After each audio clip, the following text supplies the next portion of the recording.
स्वर सुधा मंच पर प्रस्तुत है मालती जोशी की कहानी शराफत। सीट पर किसी का सामान रखा हुआ था। मैंने होले से उसे परे सरका दिया और खिड़की के पास जमकर बैठ गई। भैया ने सूटकेस और थैला ऊपर जाली में जमा दिया और कैनवस का हैंडबैग नीचे मेरे पैरों के पास। फिर सीट पर मेरी बगल में बैठते हुए धीरे से फुसफुसाए, पर्स में रख लिया है न? न सूटकेस में है। मैंने धीरे से करीब करीब इशारे से जवाब दिया। उनके चेहरे पर खीज उतर आई और वे सूटकेस नीचे उतारने के लिए उठे, पर मैंने कोट को हल्का सा झटका देकर उन्हें रोक दिया। वे असहाय सी मुद्रा बनाकर बैठ गए बेचारे। दरअसल कल रात को ही इस बात पर अच्छी खासी चर्चा हो गई थी कि पिंकी के जेवरों का सेट कहाँ रखा जाए। पूरे 7 तोले की जोखिम थी। मध्यम वर्गीय नौकरी पेशा लोगों के लिए तो सचमुच बड़ी ही थी। माँ ने सुझाया था कि पर्स में ही रख लूं, डिब्बा सूटकेस में पड़ा रहेगा। चीजें रूमाल में बांध कर पर्स में डाल लूं, क्योंकि पर्स हमेशा हाथ में रहता है। पर भाभी का सुझाव था कि पर्स तो कोई भी हाथ से छीनकर भाग सकता है। रोज ही तो इस तरह के किस्से सुनाई पड़ते हैं। इससे तो बल्कि सूटकेस में रखना ठीक होगा। निगरानी भी रहेगी और किसी को शक भी नहीं होगा। अंत में यही तय हुआ था। भैया को उस समय भी यह व्यवस्था पसंद नहीं आई थी। घर पर पता चलता तो वे तूफान मचा देते, पर बस स्टैंड का ख्याल कर चुप बने रहे। मम्मी चाय लेंगी? कुणाल ने खिड़की के पास आकर पूछा। न बेटे, बस 2-4 पान लगवा दे और एक आध अच्छी सी मैगजीन मेरे लायक हो तो ला दे। तार कर देते तो ठीक था। खैर, अब भी फोन तो किया ही जा सकता है। पड़ोस का नंबर दे दो मुझे, आजकल तो बहुत सरल हो गया है। अरे नहीं भैया, कोई आज पहली बार जा रही हूँ, जाना पहचाना रूट है। भैया इसके बाद भी कुछ कहते रहे, पर मेरा ध्यान बाहर एक सफेद स्वेटर में अटक गया था। चौड़े पट्टे वाली खूब प्यारा डिजाइन था। कुणाल पान लेकर आया तो मैंने उससे कहा, वह सफेद स्वेटर देख, कितना प्यारा लग रहा है। कुणाल ने देखने की जरूरत नहीं समझी, उल्टे मेरी मजाक बनाते हुए भैया से बोला, मामा जी, मम्मी को बस यही एक बीमारी है। बस स्टॉप पर भी खड़ी रहेंगी तो आगे पीछे वालों के स्वेटर्स को घूरती रहेंगी। कभी इतना खराब लगता है, और फिर नए नए डिजाइन पहनते समय कैसा अच्छा लगता है, क्यों? तब तो मम्मी की इस आदत को धन्यवाद देते होंगे। अरे मामा जी, आप नहीं जानते, अब हमारा कोटा तो पूरा हो गया है। अब तो जो भी प्लान बनता है जवाई साहब के लिए बनता है। इसी से तो कोफ्त होती है। चल शैतान, मैंने कहा। पर सच तो यह है कि चोरी पकड़ी जाने के कारण मैं बुरी तरह झेप गई थी। मेरी शर्मिंदगी का मजा लेते हुए दोनों हो करके हंस पड़े। कंडक्टर ने जोर से सीटी दी और ड्राइवर अपनी सीट पर आकर बैठ गया। संभल कर जाना, पहुंचते ही तार देना, भैया ने उतरते हुए कहा। बेचारे भैया मेरा तार पहुंचने तक चिंता में डूबे रहेंगे। मुझे उल्टी विद्या पढ़ाने के लिए घर जाकर भाभी को लताड़ेंगे सो अलग। गाड़ी सरपट बस स्टैंड से बाहर निकली। तब तक मैं मुड़ मुड़ कर मामा भांजे को देखती रही। वे आंखों से ओझल हो गए। तब याद आया कि कुणाल से कहती कि रात मामा के यहाँ ही रह जाए। गुड़िया को रात थोड़ा टेम्परेचर था। कुणाल पूरा डॉक्टर न सही, पर उसके रहने से भाभी को सहारा हो जाएगा। भैया के हिस्से की खीर दूध वाली अलमारी में रखी थी। पता नहीं भाभी को याद भी होगी कि नहीं, नहीं तो सुबह तक यूं ही पड़ी रह जाएगी। याद दिला देती तो ठीक था। ठंडी हवा का एक झोंका आया और मैं खिड़की से थोड़ा परे हटकर बैठने लगी। तब पता चला कि बगल में कोई आकर बैठ गया है। उसी तरह खिड़की से लगी बैठी रही। गोद में पड़ा पत्रिका का अंक उलट पुलट करती रही। 5:30 हो रहे थे मुश्किल से। पर सर्दियों में अंधेरा इतनी जल्दी घिर आता है कि अक्षरों पर नजर ठहराना कठिन लग रहा था। आपको ऐतराज न हो तो मैं खिड़की बंद कर दूं? बगल से प्रश्न आया। मैंने चुपचाप सिर हिला दिया।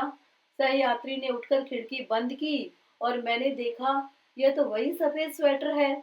पहनने वाला मुश्किल से 28-30 का होगा। यूं ही इतनी सिमटी सिकुड़ी बैठी रही मैं यह तो कुणाल के छोटे मामा जी जितना भी नहीं है।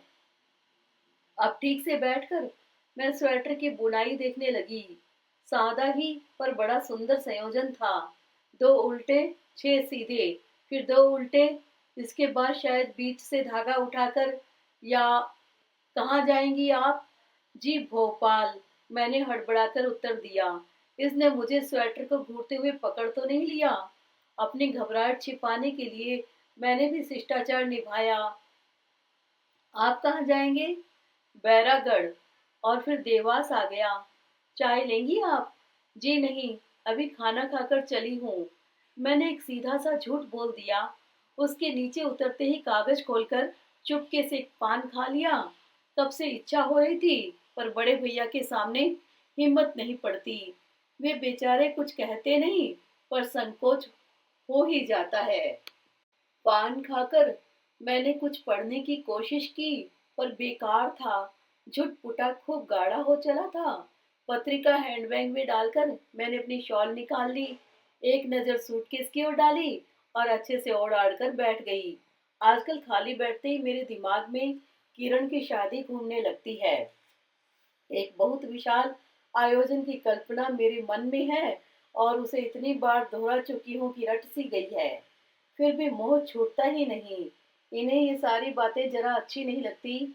होगा वही, देखा जाएगा कहकर सारे मामले को रफा दफा कर देते हैं। शौक तो जैसे सारा मुझे ही है। इन्हें तो बस काम निपटाना है। पता नहीं पुरुष इतने व्यवहारिक क्यों होते हैं। ये तो इतनी जल्दी शादी करने के पक्ष में भी नहीं थे। मैंने ही जिद की थी। बीए एमए तो बाद में भी होता रहेगा, पर इतना अच्छा रिश्ता बार बार थोड़ी ही मिलता है। फिर माँ बूढ़ी हो चली है, एक आध शादी तो उनके सामने हो। बस अचकचा कर रुकी और मैं एकदम अपनी तंद्रा से जाग पड़ी। आष्टा आ गया या अभी सोन कछी है? कुछ भी नहीं है, पहिया बैठ गया है। हे भगवान! मैंने एक सांस ली और मायूस होकर अंधेरे को घूरने लगी। सभी पुरुष यात्री नीचे उतर गए थे और राज्य परिवहन को जी भरकर गालियां सुना रहे थे। सारी बातों को स्थित प्रज्ञ भाव से सुनते हुए ड्राइवर कंडक्टर अपना काम कर रहे थे। मुश्किल से आधा घंटा लगा होगा, पर लगा कि जैसे युग बीत गया हो। बस के स्टार्ट होते ही सबने चैन की सांस ली और ईश्वर को धन्यवाद दिया। बस खड़ी थी तब पता नहीं चला, पर अब हवा में बढ़ती ठंडक का एहसास होने लगा।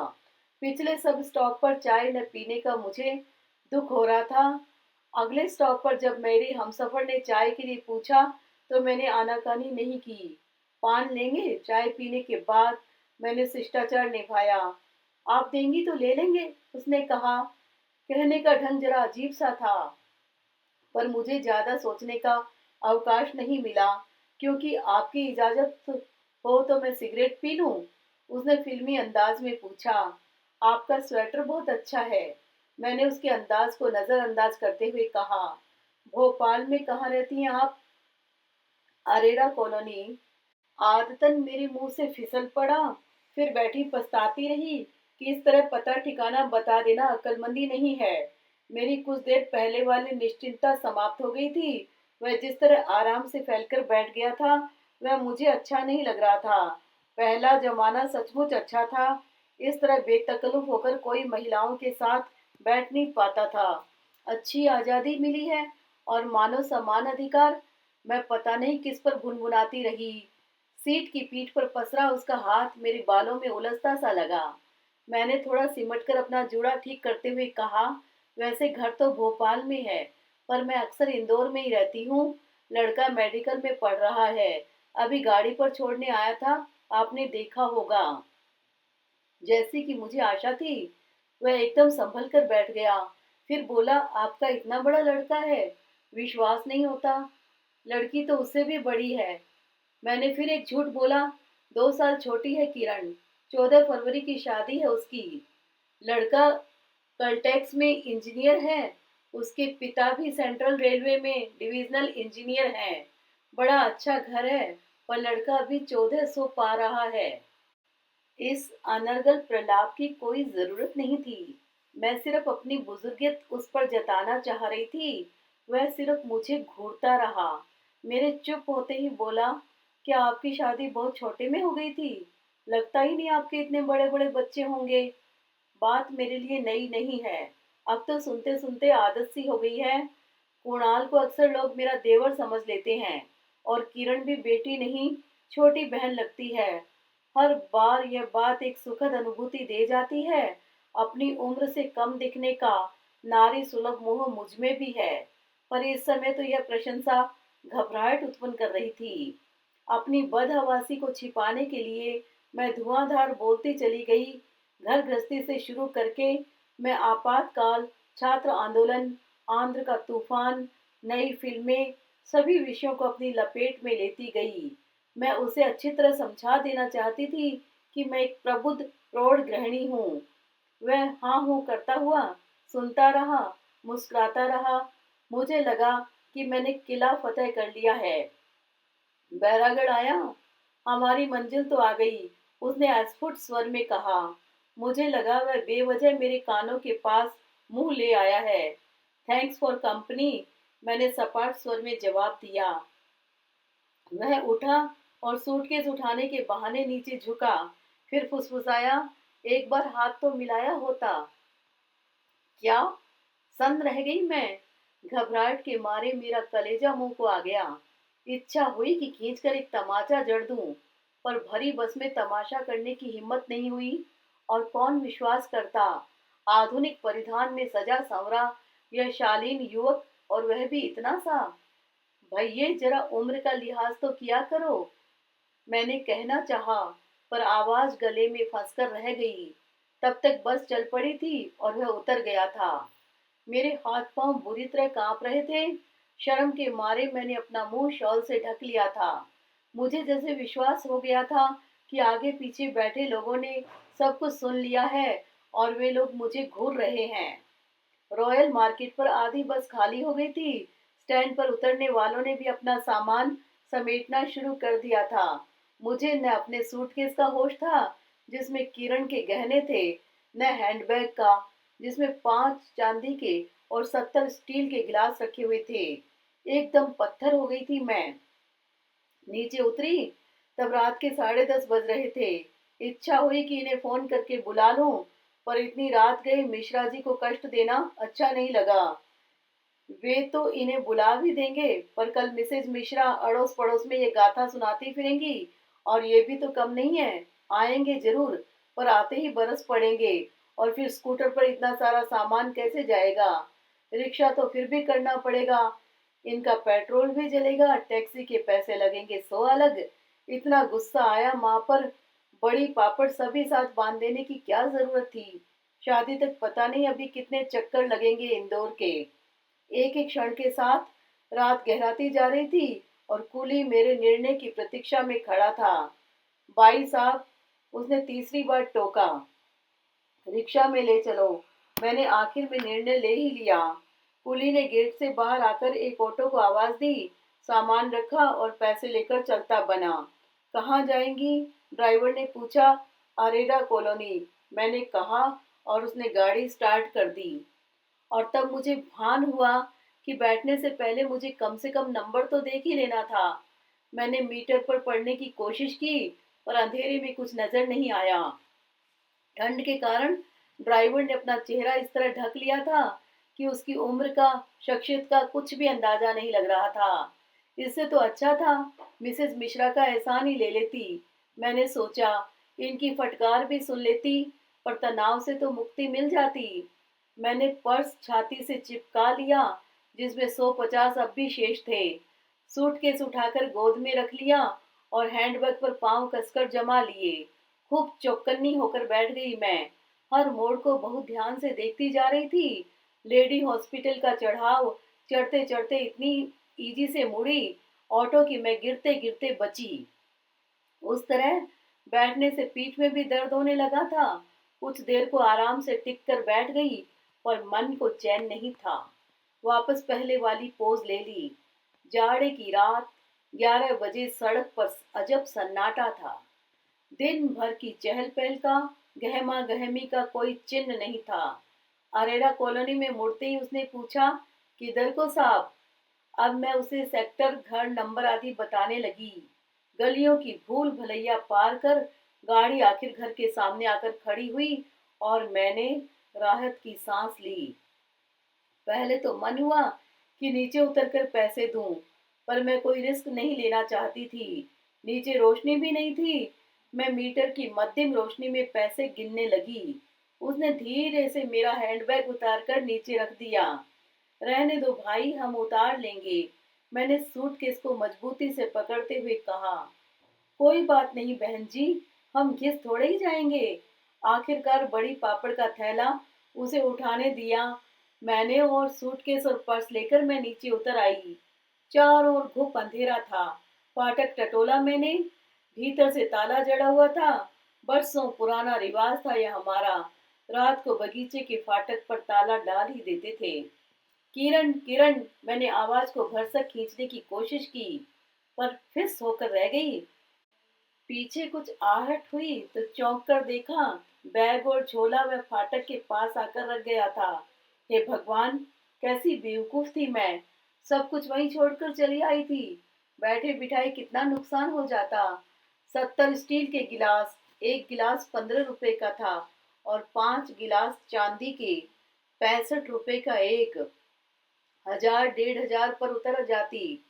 इनकी बातें सुननी पड़ती सो अलग। मैंने पीछे मुड़कर देखा, गाड़ी से पीठ टिकाए वह आराम से बीड़ी पी रहा था।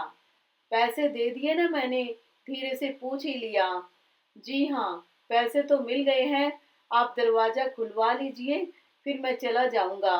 बहुत सुनसान है यहाँ, सड़क पर बत्ती भी नहीं है। मैंने फिर आवाज लगाना शुरू किया। अब मैं कुणाल को पुकार रही थी। खूब जानती थी कि उसे पीछे इंदौर में छोड़ आई हूँ, पर किरण का नाम लेकर इस तरह चिल्लाना भी तो अच्छा नहीं लग रहा था। पता नहीं कैसे नींद सो रहे थे सब। दरवाजे खिड़की कहीं से रोशनी की एक किरण भी नहीं आ रही थी। कैसी लड़की है, शाम से ही सो गई है क्या? फाइनल की परीक्षा सिर पर है और इसे जरा भी चिंता नहीं है। मैंने कनखियों से फिर एक बार पीछे देखा। वह वैसे ही खड़ा हुआ था। आप घबराइए नहीं, मैं खड़ा हूँ यहाँ, उसने आश्वस्त किया। और सचमुच उसके वहां होने से मेरी कुछ हिम्मत बनी हुई थी। जब मैं दो एक बार और आवाजें लगा चुकी तो वह भी पास आ गया और बाबूजी की गुहार लगाने लगा। दो एक बार पुकारने के बाद उसने पूछा, पीछे का दरवाजा नहीं है कोई? वहां से देख लेते हैं। पीछे का दरवाजा है क्यों नहीं, पर क्या तुम्हें बताने के लिए है? और सारा सामान तुम्हारे भरोसे छोड़कर पीछे चले जाऊं? ऐसी बेवकूफ नहीं हूं। गाड़ी का नंबर देखना उतरते वक्त भी याद न रहा। लापरवाही की हद है कि नहीं। इतनी हताश हो गई मैं कि नीचे से कंकड़ उठाकर बेडरूम की खिड़की पर दे मारा। झन से एक आवाज हुई जो सन्नाटे में गूंज गई। कौन है? इनकी घबराई हुई सी आवाज आई। मैं हूँ जी, दरवाजा तो खोलिए, मैंने अपनी पूरी ताकत लगाकर आवाज दी। एक एक करके घर की सारी बत्तियां जल उठी। इन्होंने ड्राइंग रूम की खिड़की खोली और पोर्च की बत्ती जला दी। हाय पापा, ये तो मम्मी है। किरण एकदम चीख पड़ी। दरवाजा खोलकर ये बाहर आए और बोले, ये कौन सा समय है भाई आने का? दरवाजा तो खोलिए पहले, मैंने रुआंसी आवाज में कहा। तब उन्हें फाटक का ध्यान आया। किरण तब तक दौड़कर चाबी ले आई थी। खबर तो दी होती पहले। ताला खोलते हुए उनका बुदबुदाना जारी था। मैंने कोई जवाब नहीं दिया। फाटक खुलते ही तीर की तरह अंदर चली आई। कमरे की सुखद गर्मी का एहसास होने के बाद ही मैंने जाना कि बाहर कितनी गजब की सर्दी थी। ये अंदर आए तो भी भुनभुना रहे थे। ये क्या कबाड़ उठा लाई हो? हम लोग क्या किसी वज्र देहात में रहते हैं? सामान मेरे सामने पटकते हुए इन्होंने पूछा। यही था ना कि बाहर कुछ रह गया है। रह भी जाता तो अब कोई चिंता नहीं थी। अपना सुरक्षित घर पहुंच जाना ही मेरे लिए इस समय सबसे अधिक सुख का विषय था। बाहर स्कूटर स्टार्ट होने की आवाज आई और मुझे एकाएक होश आया। दो शब्द धन्यवाद के भी तो नहीं कह सकी थी मैं।